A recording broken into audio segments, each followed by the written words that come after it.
ओम नमः शिवाय. श्री सद्गुरुनाथ महाराज की जय. परमपूज्य गुरुदेवता श्री कलावती माता की जय.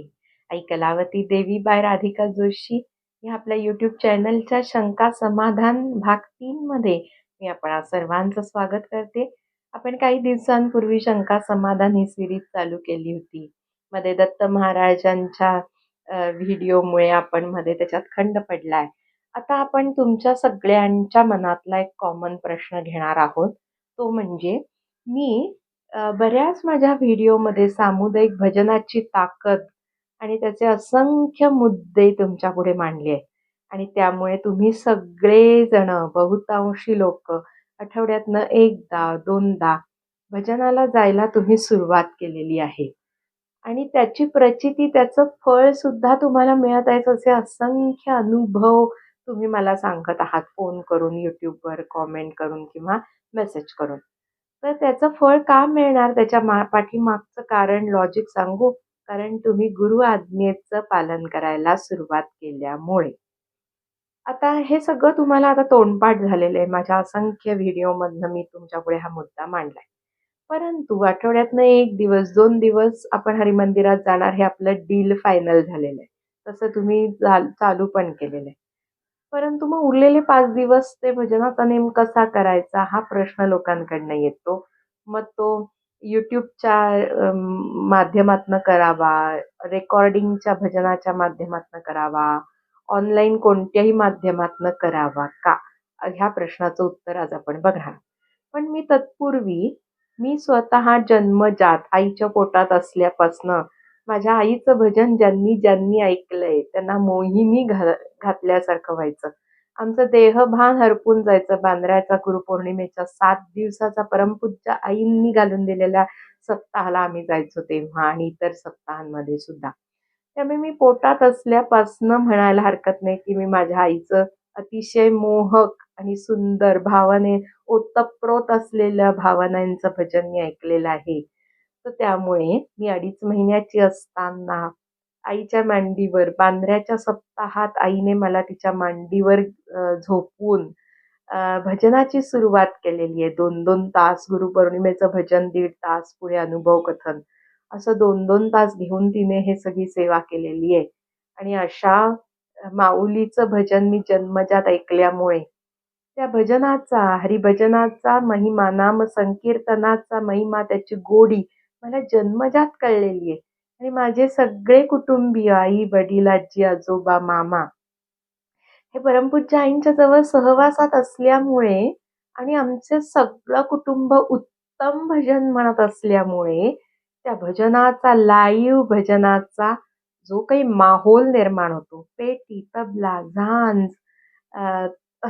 मी स्वतः हाराची सेवा करते तर त्या गुरुमाऊलीला घातलेला सुंदर सुंदर हार, हे जे काही वातावरण निर्मिती त्या जागेत जाऊन होते ना, आणि एकत्र जो भजन रंगतं, गजर दणकतो, त्याची सर घरी भजन करणारा नाही. आणि अशी ती चव, अशी गोडी मला जन्मजात मिळाल्यामुळे मी तुम्हाला एवढ्या अधिकारवाणीने सांगते बरं, की तुम्ही त्या जागेत जाऊन जा आणि गा, अशी गुरुआज्ञा आहे. हा एक मुद्दा. आणि त्यांना, ज्यांना ती हरिभजनाची गोडी कळली आहे ना, तो माणूस शांत स्वस्थ राहूच शकत नाही. अशा सामुदायिक भजनाची गोडी अजून नवीन भक्तांना काही जर कळली नसेल तर त्यांनी सुद्धा परमपूज्य आईंचं सांगणं, त्यांची आज्ञा काय आहे ते जाणून घ्यायचा प्रयत्न करा. परमपूज्य आईंचा आत्मा म्हणजे सामुदायिक भजनाची साधना. आणि ती साधना ज्याला आवडते, ज्याला त्याची गोडी कळली असेल, त्याच्यावर कृपा आशीर्वाद आहे असं म्हणायला सुद्धा काही हरकत नाही.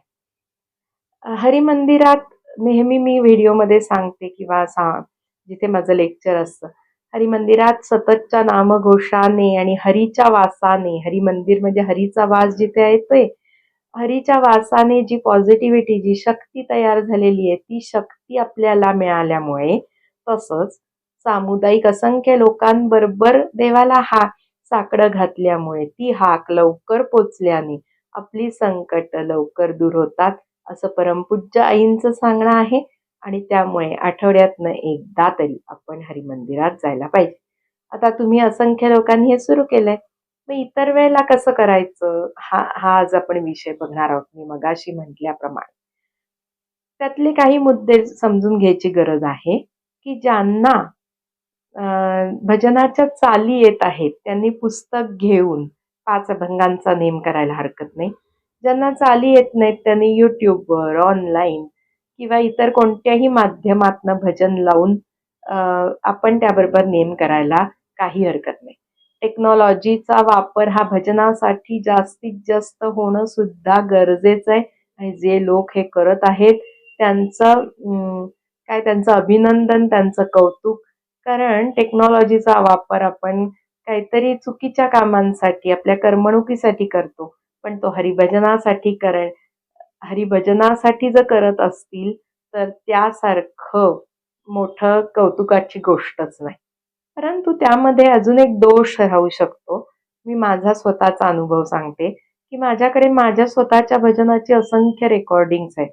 पण मी ती जेव्हा लावते, तेव्हा त्या भजनाच्या चालीमध्ये, त्या माहोलमध्ये मी इतकी वाहून जाते, की मी त्या रेकॉर्डिंगच्या सोबत माझ्या तोंडातनं प्रत्येक ओळ भजनाची म्हणलीच जाते असं नाही. कारण खूप वेळा आपण त्या नादात हरवून जातो. किती छान वाटतंय, छान वाटतंय आणि ते भजनाची जी गुंगी आहे ती चढते. पण त्यामध्ये काय होतं, की आपला नेम होत नाही. म्हणजे रेडिओ लावल्यासारखं अतिशय सुंदर कानाला वाटतं हे इथपर्यंतच होतं. पण आपला जो नेम आहे, नेम म्हणजे काय? आपल्या तोंडातनं पण त्या भजनाचं भजन म्हणलं गेलं पाहिजे. आपल्या काये वाचे मनाने तसं कायेनी पण आपल्याकडनं ते म्हणलं गेलं पाहिजे. तर माझ्यासारख्यांचा मी अनुभव सांगतेय, की मी जर ते माझं रेकॉर्डिंग लावून भजनाचा नेम करायचा प्रयत्न केला, तर तसं होत नाही. मग मी काय करते, मी जेव्हा वॉकला जाते, मी गाडीवर असते, तेव्हा मात्र ती रेकॉर्डिंग मी नक्की लावते. परंतु माझा नेम हा पुस्तक घेऊन मी माझा स्वतःच करते. म्हणजे रेडिओ लावल्यासारखं आपण ट्रीट करत नाही, की एक कोणतरी भजन म्हणतंय बुवा आणि आपण घरच्यांशी बोलतोय, इथे पोळीकडे लक्ष आहे, मोबाईल वाजतोय, मुलं काय म्हणतात, ह्यातच आपण वाहून जातो. आणि एक मनुष्य म्हणजे रेकॉर्डिंगमध्ये तो भजन म्हणत आहे. तर असा एक दोष त्याच्यात राहू शकतो. म्हणून ज्यांना भजनाच्या चाली येत असतील, त्यांनी पुस्तक घेऊन स्वतः भजनाचा नेम करावा. ज्यांना चाली येत नसतील, त्यांनी रेकॉर्डिंग, YouTube, ऑनलाईन ह्या कोणत्याही माध्यमाचा जरी काय म्हणतो की मदत घेतली, तरी सुद्धा आपण पण 100% भजन म्हणतो आहे ना, याची खात्री करा. तरच तो नेमात ग्राह्य धरला जाईल हां, तो नेम. ह्याच्यात तिसरी गोष्ट अशी आहे, की ते टेक्नॉलॉजीचा वापर करून भजन जे आहे, ते कोणासाठी वरदान ठरलं? जे अंथरुणाला खिळलेले आहेत. ज्यांची वय 80-90च्या वर गेलेली. मला असेही फोन येतात, की मला आता जाता येत नाही हरिमंदिरात. माझं वय 85 आहे, 90 आहे. त्यांच्यासाठी, आजारी लोकांसाठी आणि ज्यांना आत्ता मुलं-बाळं लहान आहेत ज्यांची, त्यांच्या सगळ्यांसाठी टेक्नॉलॉजीचा उपयोग करून जे भजन आहे, ते वरदान ठरलेलं आहे आणि त्यांनी नक्की ते करावं. पण मी सांगितलेलं पथ्य पाळून करावं. म्हणजे आपल्या तोंडानी सुद्धा तो नेम घडला पाहिजे. एवढं जर पथ्य सांभाळून केलं, तर त्याच्यासारखं दुसरी चांगली गोष्टच नाही. आता चौथा मुद्दा ह्याच्यात कसा येतोय, की मी जसं म्हणलं तुम्हाला, की मी माझे रेकॉर्डिंग्स वॉकला जाताना किंवा मी जेव्हा फ्री आहे किंवा गाडीवरनं जाते तेव्हा ऐकते. तर ते ऑनलाईनचं कोणत्याही माध्यमातलं जे भजन आहे, YouTube असेल, ओम नमः शिवाय लावून ठेवलं तुम्ही किंवा भजन लावून ठेवलं, तर ते घरात पॉझिटिव्हिटी निर्माण करण्यासाठी अतिशय योग्य आणि चांगला उपाय तो आहे, असं मला तरी वाटतं. मग आपल्या घरातली निगेटिव्हिटी दूर करण्यासाठी टेक्नॉलॉजीचा वापर करून जे काही अवेलेबल आहे ते सतत घरात लावणं, ओम नमः शिवायचा भडीमार करणं, भजन ऐकणं, कोणी परमपूज्य काही चांगले विचार सांगत असेल, त्यांच्या आठवणी सांगत असतील तर त्या ऐकणं, हे टेक्नॉलॉजीचा वापर करून जरूर करायला हरकत नाहीये. परंतु मी जाता जाता परत मॉरल ऑफ द स्टोरी आजच्या विषयाची सांगेन, की आपण सगळ्यांनी टेक्नॉलॉजी आणि ॲक्चुअल सामुदायिक भजन ह्याचा सुवर्ण मध्य साधला पाहिजे. जेणेकरून परमपूज्य आईंची गुरु आज्ञेच्या पालनाचा अव्हेर होणार नाही. हरिमंदिरं जी ओस पडत आहेत, त्याने परमपूज्य आईंना दुःख होत असेल, कारण आपल्या कल्याणासाठी त्यांनी त्या शाळेची निर्मिती केलेली आहे आणि गुरु आज्ञेचा अव्हेर करून आपल्या पदरात पाप घेण्यापेक्षा सुवर्णमध्य असा मला वाटतो.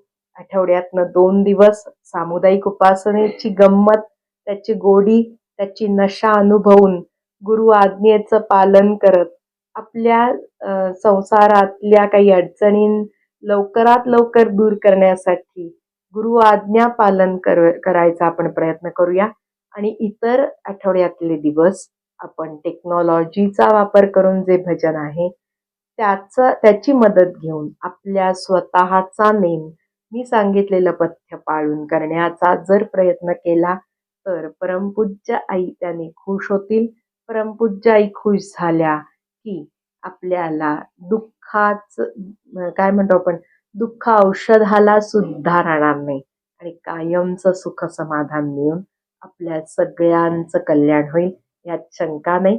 त्यामुळे भजन सोडायचं नाही, प्राण गेला तरी परमपूज्य आईंनी दिलेली उपासना सोडायचा नाही हा निश्चय करूया आणि कोणत्याही संभ्रमात अडकून न पडता सुवर्ण मध्य साधून परमपूज्य आईंच्या आज्ञेचं पालन करत आपल्या आयुष्याचं कल्याण करून घेऊया. धन्यवाद.